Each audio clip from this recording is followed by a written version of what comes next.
အဲ့ဒါပါတော့သုတ်တန်ဒူတယ်အဲ့ဒါသုတ်တန်ဒူတယ်ဆောင်တယ်ခုပြောတဲ့ဒူတွေနေအများကြီးဆောင်တယ်ကိုချိုးကြံချွေတာတဲ့အကျင့်ကိုအများကြီးကျင့်တယ်ဒါမူရင်းရည်ရွယ်ချက်လေးကတော့လွန်ကောင်းပါလေဒါပေမဲ့သူဘာဖြစ်လာတော့ငါဒူတယ်ဆောင်တယ်ဟိုလူတွေဒူတယ်မဆောင်နိုင်ဘူးသူဘာဖြစ်ပြီးတော့မတူတာကိုပုံကြီးချဲ့တော့မယ်နော်မတူတာကိုပုံကြီးချဲ့တော့မယ်ဟုတ်လားဒူတယ်ဆောင်ခြင်းဒီဟုသောအကြောင်းကြောင့်မဆောင်တဲ့လူတွေကို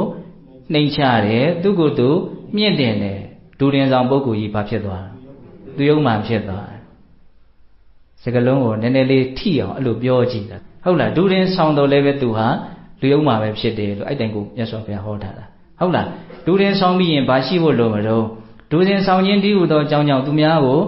မနှိမ်ချဖို့ကိုမမြင့်တင်ဖို့ဒါပါမှသာလေသူတော်အောင်ဖြစ်မယ်အဲ့တော့ဒူရင်ဆောင်ဖို့မဆောင်ဖို့တဲ့သူများကိုမနှိမ်ချဖို့ကိုမမြင့်တင်ဖို့ဘယ်ဟာကအရေးကြီးတာလဲလို့မြင်ပိဋကတ်တို့ဘယ်လိုပြောမလို့